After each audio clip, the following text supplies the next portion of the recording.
प्रभु परमेश्वर का धन्यवाद हो आज के सुंदर दिन के लिए। पूरे सप्ताह भर प्रभु ने हमें संभाला है। कार्य की दृष्टि से मंडे से लेकर आज सैटरडे तक उसका दया का हाथ हमारे साथ बना रहा। और आज इस सैटरडे की सुबह मैं आप सभी का स्वागत और वेलकम करना चाहूँगा। लिविंग क्रिश्चियन मूवमेंट फेलोशिप की ओर से आप सभी को धन्यवाद, आप सभी का स्वागत और वेलकम है। प्रभु आप सबको बहुत आशीष दे और प्रभु का दया का हाथ आप सब पर बना रहे। जिस विषय को लेकर हम चल रहे हैं प्रकाशित वाक्य उसका 20 अध्याय और उसके हमने 6, 7 और 8 पद को कल देखा था। संडे के दिन ईस्टर है और ईस्टर के दिन यीशु मसीह मृतकों में से जीवित हो उठा था।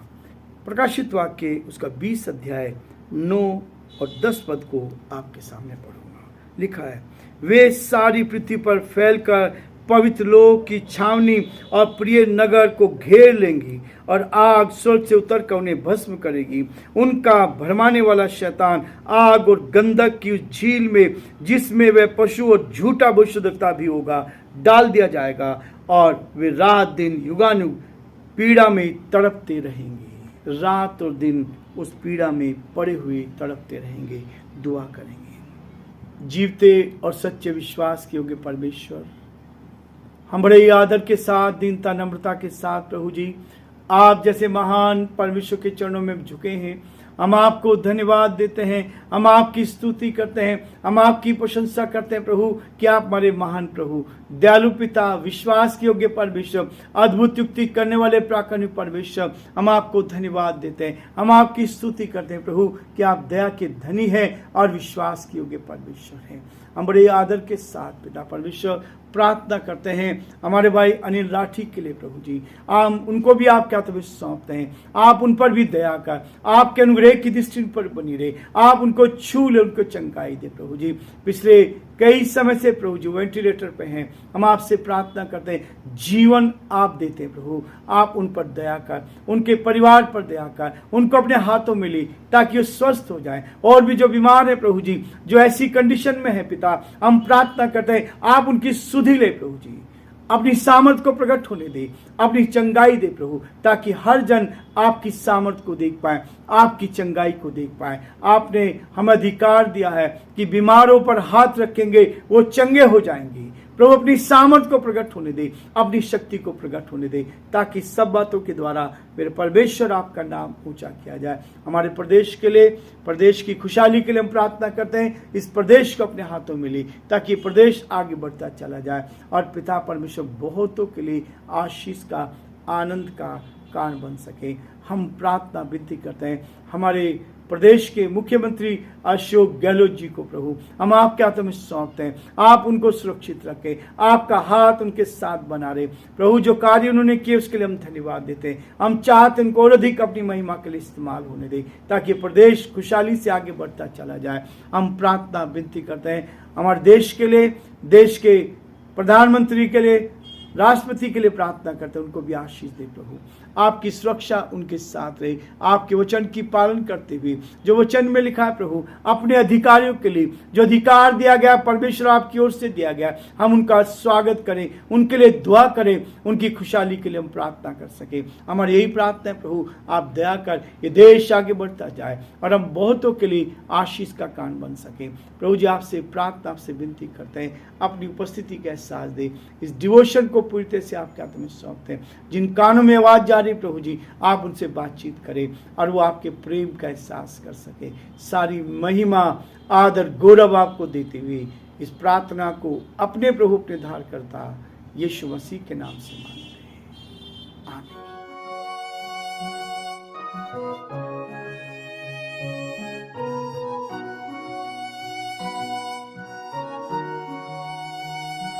कलवरी के पास खड़ा हो,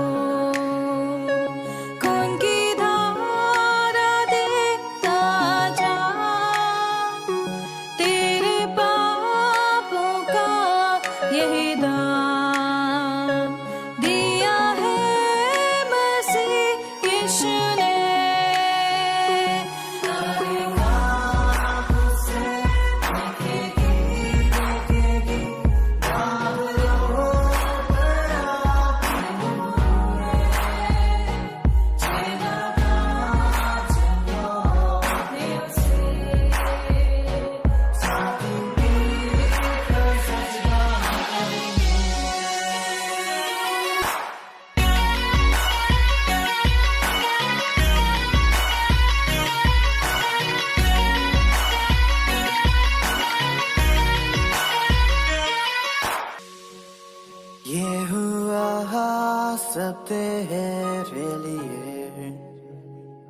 तूने भी उससे छेड़ा था,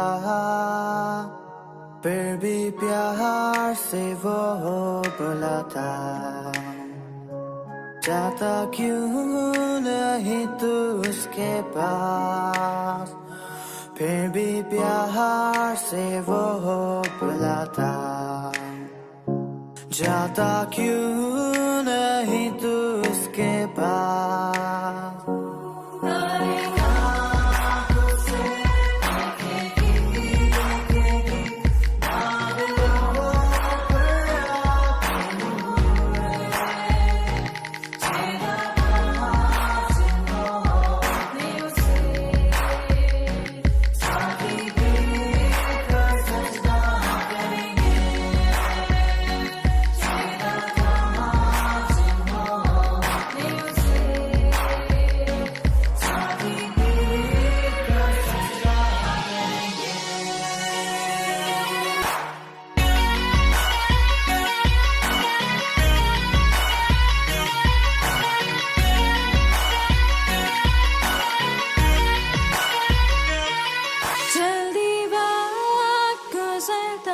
चाहता है, रात अंधेरी आती है, तौबा कर दरवाजा होगा बंद, कुछ ना होगा फिर पछताने से, तौबा कर दरवाजा होगा बंद, कुछ ना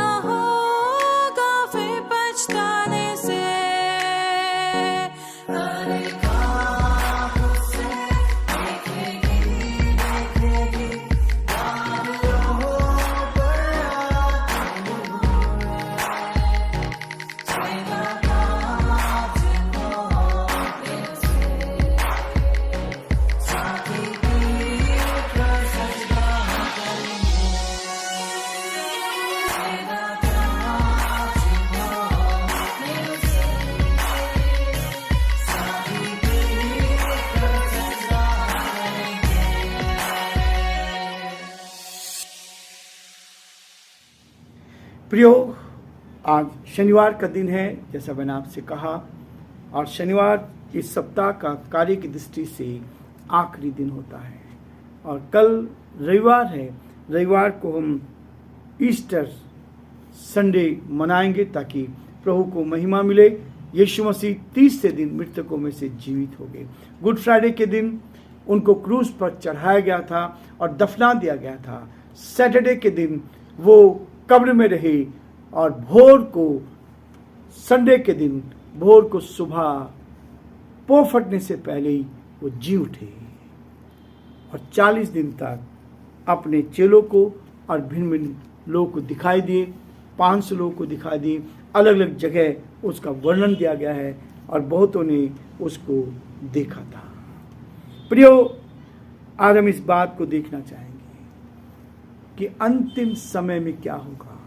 यीशु मसीह जिस पृथ्वी पर आया तो क्यों आया, उसका उद्देश्य क्या है।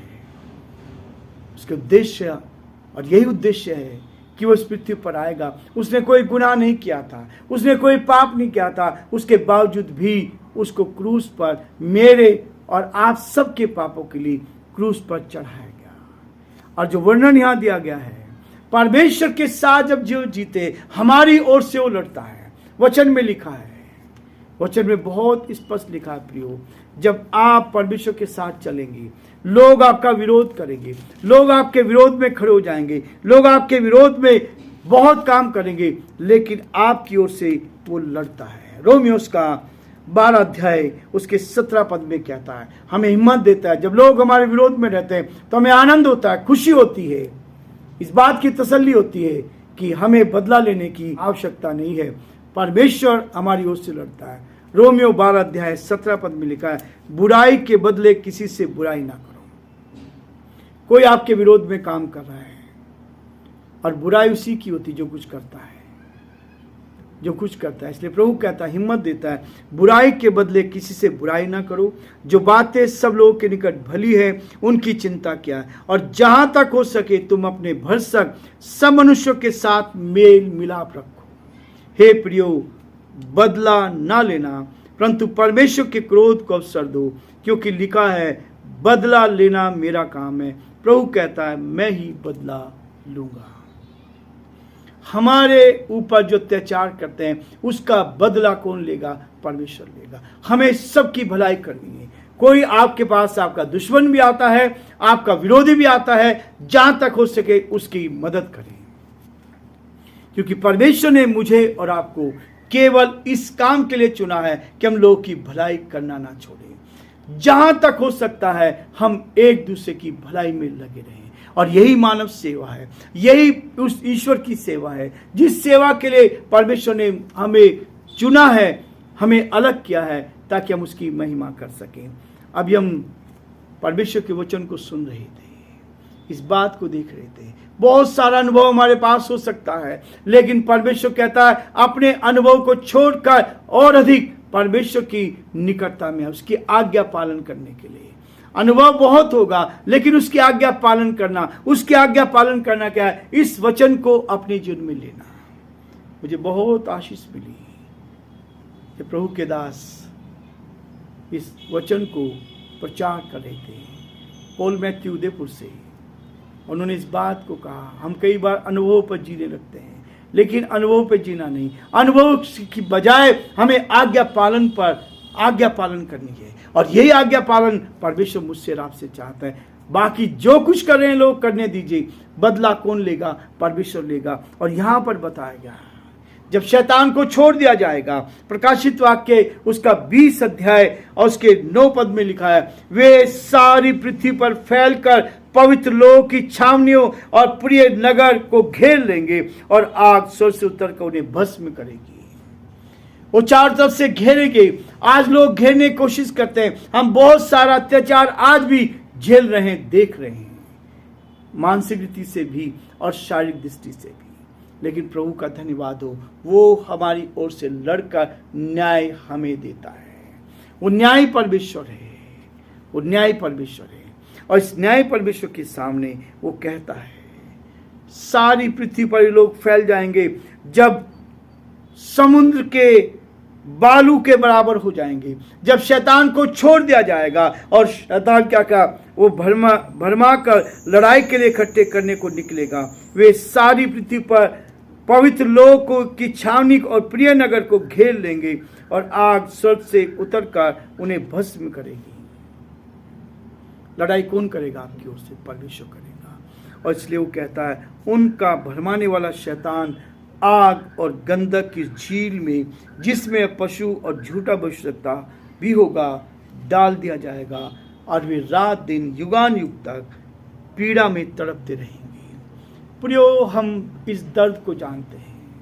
हमारी जो आत्मिक आंखें इस बात को देख रही हैं, हजारों लोग, लाखों लोग उस आग की झील में जा रहे हैं। हम कैसे उन्हें बचाएंगे? हम कोशिश करते हैं कि उन तक पहुंच पाएं, उस आग से बचाने के लिए, क्योंकि शैतान जो परमेश्वर के विरोध में और मनुष्य के विरोध में काम कर रहा है, वो मनुष्यों को बर्बाद करना चाहता है, समय से पहले मार डालना चाहता है, ताकि हम मर जाएं और उस नरक की आग में जाएं।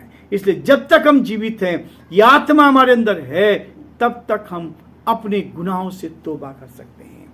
प्रियो, परमेश्वर का वचन इसी बात के लिए मुझे और आपको प्रेरित करता है, ताकि हम प्रभु के साथ उस अनंत जीवन में, जो अनंत काल का जीवन है, यूहन्ना उसका 3 अध्याय 16 पद में लिखा है, परमेश्वर ने जगत से ऐसा प्रेम किया कि उसने अपना इकलौता पुत्र दे दिया, ताकि जो कोई इस पर विश्वास करे वो नाश ना हो, परंतु अनंत काल का जीवन पाए। दूसरी मृत्यु आप पर कोई असर नहीं करेगी यदि आप उस पर विश्वास करते हैं। इस वचन को, जो परमेश्वर का जीवित वचन है, इस वचन के परमेश्वर की आज्ञा का पालन करते हैं, अपने हृदय में लेते हैं, अपने मन में लेते हैं, तो ये आपके जीवन को बदल देगा। ये आपके जीवन को बदल देगा, ये आपके जीवन में अद्भुत काम करेगा, और उस आग और गंधक की झील से हमें बचाएगा, ताकि मृत्यु से पार होकर उस अनंत काल के जीवन में प्रवेश करें, जहां आनंद है, जहां खुशी है, जहां चैन है, ना दुख है, ना तकलीफ है। आगे हम इसमें देखेंगे, हम उस स्थान पर जाएंगे जहां ना आंसू है, ना दुख है, ना तकलीफ है। इसलिए इसी में आगे हम देखेंगे प्रकाशित वाक्य 21 अध्याय और उसके 4 पद में लिखा है, वह उनकी आंखों से सब आंसू पोंछ डालेगा और इसके बाद मृत्यु ना रहेगी, ना शोक, ना विलाप, ना पीड़ा रहेगी, पहली बातें जाती रहेंगी। ये हमारे पास आशा, हम इस आशा को लेकर जी रहे हैं और इस वचन को स्पष्ट हम करते जा रहे हैं ताकि वचन हम सब के लिए आशीष का, आनंद का कारण बन सके। प्रभु आप सबको बहुत आशीष दे और प्रभु का हाथ आप सब पर अब से लेकर हमेशा तक बना रहे। आमीन।